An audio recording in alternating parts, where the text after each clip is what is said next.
ಬಳ್ಳಾರಿ ಮಹಾನಗರ ಪಾಲಿಕೆಯ 25-26ನೇ ಸಾಲಿನ ಪರಿಷ್ಕೃತ ಮತ್ತು 2026-27ನ ಸಾಲಿನ ಆಯವ್ಯಯ ಮುಂಗಡ ಪತ್ರವನ್ನು ತೆರಿಗೆ ನಿರ್ಧಾರಣಾ ಹಣಕಾಸು ಮತ್ತು ಅಪೀಲುಗಳ ಸ್ಥಾಯಿ ಸಮಿತಿಯಿಂದ ಸಿದ್ಧಪಡಿಸಿ ಗೌರವಾನ್ವಿತ ಸಭೆಯ ಮುಂದೆ ಈ ದಿನ ಮಂಡಿಸಲು ತುಂಬ ಹರ್ಷವೆನಿಸುತ್ತದೆ. 2026-27ನೇ ಸಾಲಿನ ಆಯವ್ಯಯ ಮುಂಗಡ ಪತ್ರದ ಸಾರಾಂಶ ಈ ಕೆಳಗಿನಂತೆ ಇರುತ್ತದೆ. 2026-27ನೇ ಸಾಲಿನ ಆಯವ್ಯಯ ಅಂದಾಜು ಆರಂಭ ಶುಲ್ಕು 10,179.06 ಲಕ್ಷಗಳು, ಆದಾಯ 25,836.9 ಲಕ್ಷಗಳು, ಒಟ್ಟು ಜಮಾ 36,001.15 ಲಕ್ಷಗಳು, ಒಟ್ಟು ವೆಚ್ಚ 26,412.1 ಲಕ್ಷಗಳು, ಅಕೈದು ಶುಲ್ಕ ಉಳಿತಾಯ 963.14 ಲಕ್ಷಗಳು. ಕ್ರಮ 2024-25 ರಾಜಸ್ವ ಆದಾಯಗಳ ಅಂದಾಜು 10,120.6 ಲಕ್ಷಗಳು, ರಾಜಸ್ವ ಪಾವತಿಗಳ ಅಂದಾಜು 10,761.870 ಲಕ್ಷಗಳು.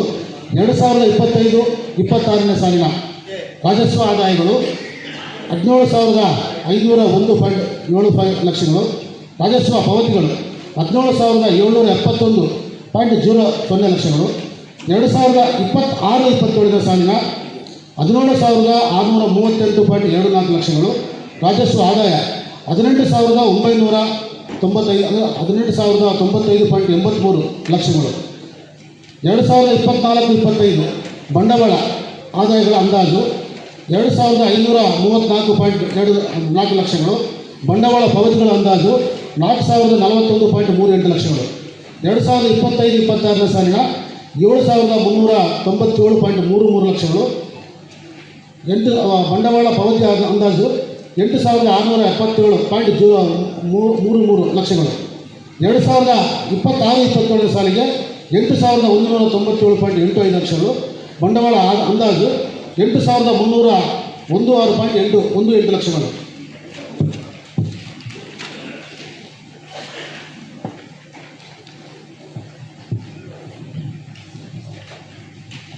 ಎರಡು 2026-27ನೇ ಸಾಲಿನ ಮುಂಗಡ ಆಯವ್ಯಯದ ಮುಖ್ಯಾಂಶಗಳು. ನಮ್ಮ ರಾಜ್ಯದಲ್ಲಿ ಕರ್ನಾಟಕ ಸರ್ಕಾರ ಮಹನೀಯರ ಜಯಂತಿಗಳನ್ನು ಆಚರಣೆ ಮಾಡುತ್ತಿದೆ. ಆ ಎಲ್ಲ ಹಿಂದುಳಿದ ವರ್ಗಗಳ ಜಯಂತಿಗಳಿಗೆ ಪಾಲಿಕೆಯ ವ್ಯಾಪ್ತಿ ಸರ್ಕಾರದ ಆದೇಶದಂತೆ ಆಚರಿಸುವ ವಿವಿಧ ಮಹನೀಯರ ಜಯಂತಿಗಳಿಗೆ ತಲಾ 50,000 ರೂಪಾಯಿಗಳಂತೆ ಒಟ್ಟು 12 ಲಕ್ಷಗಳನ್ನು ಅನುದಾನ ಕಾಯ್ದಿರಿಸಲಾಗಿದೆ. ಮಕ್ಕಳ ಪ್ರತಿಭಾ ಕಾರಂಜಿ ಪ್ರೋತ್ಸಾಹ.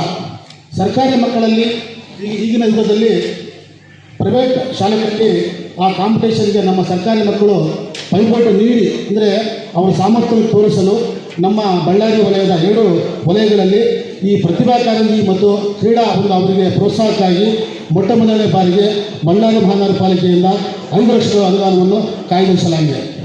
ಮಾಧ್ಯಮದ ಪ್ರತಿನಿಧಿಗಳಿಗೆ ಯೋಗಕ್ಷೇಮ ನಿಧಿ ಸ್ಥಾಪನೆ.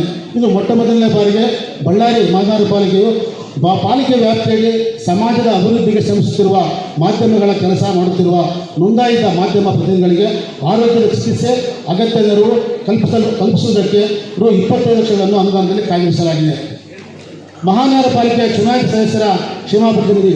ಕರ್ನಾಟಕ ಮತ್ತು ದೇಶಾದ್ಯಂತ ನಮ್ಮ ಲೋಕಸಭಾ ಸದಸ್ಯರು, ರಾಜ್ಯಸಭಾ ಸದಸ್ಯರು, ಶಾಸಕರು ಅವರ ಒಂದು ಅನುದಾನ ಯಾವ ರೀತಿ ಇರ್ತದೋ ಅದೇ ರೀತಿಯಲ್ಲಿ ನಮ್ಮ ಪಾಲಿಕೆಯಲ್ಲಿ ಇದು ಮೊಟ್ಟಮೊದಲನೇ ಬಾರಿಗೆ ಪಾಲಿಕೆಯ 33 ವಾರ್ಡ್ಗಳ ಸದಸ್ಯರಿಗೆ ಕುಡಿಯುವ ನೀರು ತುರ್ತು ಸಂದರ್ಭಗಳಿಗೆ ಅಂದರೆ ಅವರ ತುರ್ತು ಸಂದರ್ಭಗಳಲ್ಲಿ 3 ಲಕ್ಷಗಳಂತೆ ಅನುದಾನವನ್ನು 120 ಲಕ್ಷಗಳನ್ನು ಅನುದಾನವನ್ನು ಈ ಸರಿ ಮೊಟ್ಟಮೊದಲ ಬಾರಿಗೆ ಕಾಯ್ದಿರಿಸಲಾಗಿದೆ. ಕನ್ನಡ ಸಾಹಿತ್ಯ ಸಮ್ಮೇಳನಕ್ಕೆ ವಂತಿಗೆ. ಬಳ್ಳಾರಿ ನಗರದಲ್ಲಿ ಜರುಗಲಿರುವ ಕನ್ನಡ ಸಾಹಿತ್ಯ ಸಮ್ಮೇಳನಕ್ಕೆ ಪಾಲಿಕೆಯ ವತಿಯಿಂದ 1 ಕೋಟಿ ರೂಪಾಯಿ 100 ಲಕ್ಷಗಳ ಅನುದಾನವನ್ನು ಕಾಯ್ದಿರಿಸಲಾಗಿದೆ. ಬಳ್ಳಾರಿ ಉತ್ಸವಕ್ಕೆ ಬಳ್ಳಾರಿ ನಗರದಲ್ಲಿ ಬಳ್ಳಾರಿ ಉತ್ಸವವನ್ನು ಆಚರಿಸಲು ನಮ್ಮ ಜರುಗಲಿರುವ ಉತ್ಸವಕ್ಕೆ ಕಾರ್ಯಕ್ರಮಕ್ಕೆ ಪಾಲಿಕೆಯ ವಂತಿಕೆಯಾಗಿ 200 ಲಕ್ಷಗಳನ್ನು ಅನುದಾನ ಕಾಯ್ದಿರಿಸಲು ಈ ಸರಿ ನಿರ್ಧರಿಸಲಾಗಿದೆ. ಪಾಲಿಕೆಯ ನೌಕರರು ಮತ್ತು ಭವನ ನಿರ್ಮಾಣ ಅನುದಾನ. ನಮ್ಮ ಪಾಲಿಕೆಯ ಮತ್ತು ನೌಕರರಿಗೆ ಈ ದಿನನಿತ್ಯದ ಕೆಲಸ ಒತ್ತಡದ ಮತ್ತು ಅವರು ಬೇರೆ ಬೇರೆಯಿಂದಾಗ ನಮ್ಮ ಪಾಲಿಕೆಯಿಂದ ಈ ಸಾರಿ ಅವರು ಒಂದು ಭವನ ನಿರ್ವಹಣೆಗಾಗಿ ನಮ್ಮದೇ ಆದಂಥ ಒಂದು ಭವನ ಇದೆ. ಆ ಭವನ ನಿರ್ವಹಣೆ ಅವರು ಒಂದು ಕೆಲಸದಲ್ಲಾಗಲಿ ಇದಕ್ಕಾಗಲಿ ಬಳಸಿಕೊಳ್ಳಲು 25 ಲಕ್ಷಗಳು. ಇದು ಮೊಟ್ಟಮೊದಲ ಬಾರಿಗೆ 20 ಲಕ್ಷಗಳನ್ನು ಅನುದಾನ ಕಾಯ್ದಿರಿಸಲಾಗಿದೆ. ಬೀದಿ ನಾಯಿಗಳ ಆಶ್ರಯ ತಾಣ ನಿರ್ಮಾಣ. ಪಾಲಿಕೆ ವ್ಯಾಪ್ತಿಯಲ್ಲಿ ಆಲದಳ್ಳಿ ಗ್ರಾಮದಲ್ಲಿ ಬೀದಿ ನಾಯಿಗಳ ಆಶ್ರಯ ತಾಣ ನಿರ್ಮಾಣಕ್ಕಾಗಿ 15ನೇ ಹಣಕಾಸು ಯೋಜನೆ ಅಡಿಯಲ್ಲಿ 155 ಲಕ್ಷ ಅನುದಾನವನ್ನು ಕಾಯ್ದಿರಿಸಲಾಗಿದೆ. ಬಿಡಾಡಿ ದನಗಳ ಸ್ಥಳಾಂತರಿಸಲು ಅನುದಾನ. ಮಹಾನಗರ ಪಾಲಿಕೆ ವಿವಿಧ ವಾರ್ಡ್ಗಳಲ್ಲಿರುವ ಬಿಡಾಡಿ ದನಗಳನ್ನು ಗೋಶಾಲೆಗಳಿಗೆ ಸ್ಥಳಾಂತರಿಸಲು 15 ಲಕ್ಷ ರೂಪಾಯಿ ಅನುದಾನವನ್ನು ಕಾಯ್ದಿರಿಸಲಾಗಿದೆ. ಉದ್ಯಾನವನ ನಿರ್ಮಾಣಕ್ಕಾಗಿ ಅಭಿವೃದ್ಧಿಗೆ ಉದ್ಯಾನವನಗಳ ನಿರ್ಮಾಣ, ಅಭಿವೃದ್ಧಿ ಮತ್ತು ನಿರ್ವಹಣೆಯನ್ನು ಕೈಗೊಂಡು ಮಾದರಿ ಉದ್ಯಾನವನ್ನಾಗಿ ಅಭಿವೃದ್ಧಿಪಡಿಸಲು 25 ಲಕ್ಷ ಅನುದಾನವನ್ನು ಕಾಯ್ದಿರಿಸಲಾಗಿದೆ. ಅಭಿವೃದ್ಧಿಯ ಮೂಲಕ ಮುಂದಿನ ಪೀಳಿಗೆಯನ್ನು ಗಮನದಲ್ಲಿಟ್ಟುಕೊಂಡು ನಗರದ ಸೌಂದರ್ಯ ಮತ್ತು ಆರೋಗ್ಯದ ಅವಿಭಾಜ್ಯ ಅಂಗವಾಗಿರುವ ಮೈದಾನ ಉದ್ಯಾನವನ್ನು ಅಭಿವೃದ್ಧಿಪಡಿಸುವುದು. ಯುಜಿಡಿ ಬಳಕೆದಾರ ಶುಲ್ಕ ಬಳಕೆದಾರ ಶುಲ್ಕದ ಸಂಗ್ರಹಣೆ ಹೆಚ್ಚಿಸಲು ಹಾಗೂ ಪಾಲಿಕೆಯ ಆದಾಯ ಮೂಲವನ್ನು ದ್ವಿಗುಣಗೊಳಿಸಲು ಅಮೃತ್ ಮಿತ್ರ ಯೋಜನೆಯಡಿ ಸ್ವಸಹಾಯ ಗುಂಪುಗಳ ಸೆಲ್ಫ್ ಹೆಲ್ಪ್ ಗ್ರೂಪ್ಗಳಿಗೆ ಯುಜಿಡಿ ಯೂಸರ್ ಚಾರ್ಜಸ್ ಕಮಿಷನ್ ಆಧಾರದ ಮೇಲೆ ನೇಮಿಸಿಕೊಂಡು 356 ಲಕ್ಷ ಗುರಿಯನ್ನು ಮುಟ್ಟಲು ಯೋಜನೆ ಹಮ್ಮಿಕೊಳ್ಳಲಾಗಿದೆ.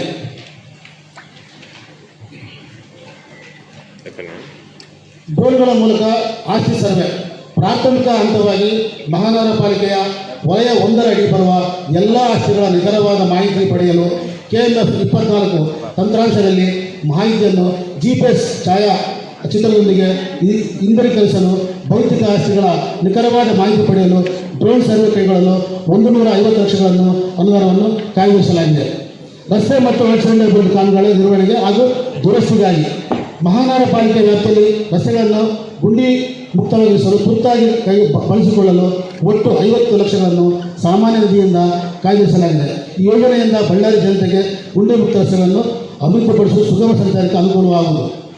ನಗರದಲ್ಲಿ ರಸ್ತೆ ನಿರ್ಮಾಣ, ಪಾದಚಾರಿ ರಸ್ತೆ ಅಭಿವೃದ್ಧಿಗಾಗಿ 75 ಲಕ್ಷಗಳನ್ನು ಕಾಯ್ದಿರಿಸಲಾಗಿದೆ. ಮುಂದುವರೆದು ಈಗಾಗಲೇ ಅನುಮೋದನೆಗೊಂಡ ರಸ್ತೆ ಕಾಮಗಾರಿಗಳು ಸಹ ಆದ್ಯತೆಯಲ್ಲಿ ಮುಕ್ತಾಯಗೊಳಿಸಲು ಕ್ರಮ ಕೈಗೊಳ್ಳಲಾಗುವುದು.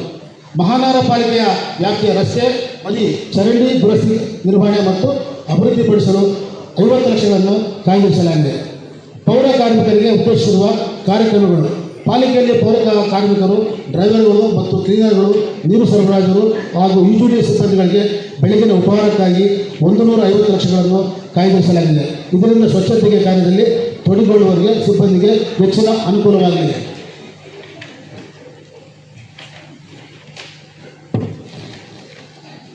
ಪಾಲಿಕೆಯ ಪೌರ ಕಾರ್ಮಿಕರ ಸುರಕ್ಷಾ ಸಾಧನಗಳ ಆರೋಗ್ಯ ತಪಾಸಣೆ ಇತರ ಸಲಕರಣೆಗಾಗಿ 80 ಲಕ್ಷಗಳನ್ನು ಕಾಯ್ದಿರಿಸಲಾಗಿದೆ. ಇದರಿಂದ ಪೌರ ಕಾರ್ಮಿಕರಿಗೆ ಆರೋಗ್ಯ ಭದ್ರತೆ ಕಾಪಾಡಿಕೊಳ್ಳಲು ಸಹಕಾರಿಯಾಗಲಿದೆ.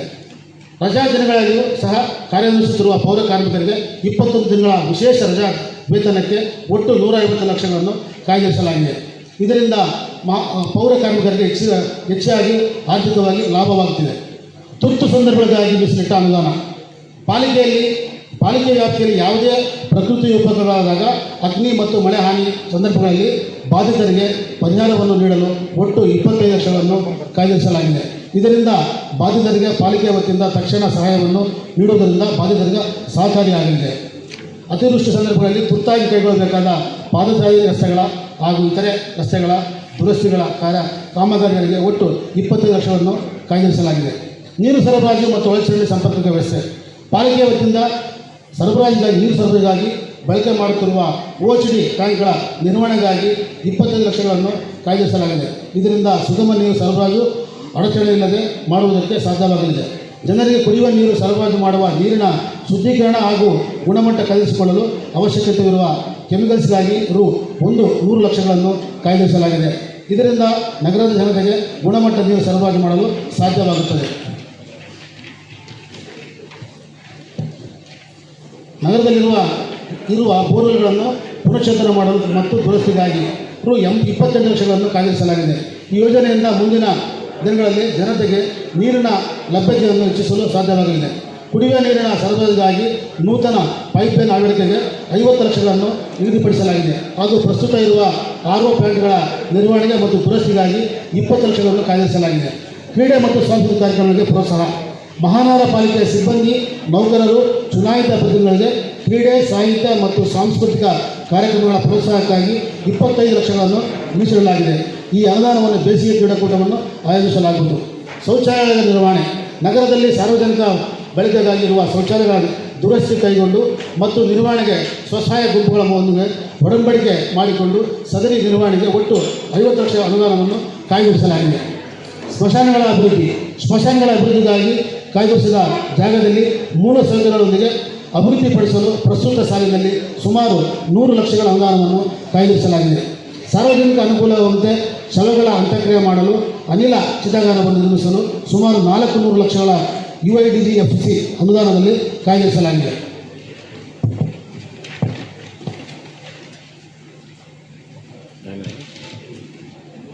ಪುನರ್ವಸತಿ ಕೇಂದ್ರ ನಿರ್ವಹಣೆ 2025-26 ಸಾಲಿನಲ್ಲಿ ಪುನರ್ವಸತಿ ಕೇಂದ್ರಗಳ ನಿರ್ವಹಣೆಗಾಗಿ 36 ಲಕ್ಷಗಳ ಅನುದಾನವನ್ನು ಮೀಸಲಿಟ್ಟಿದೆ.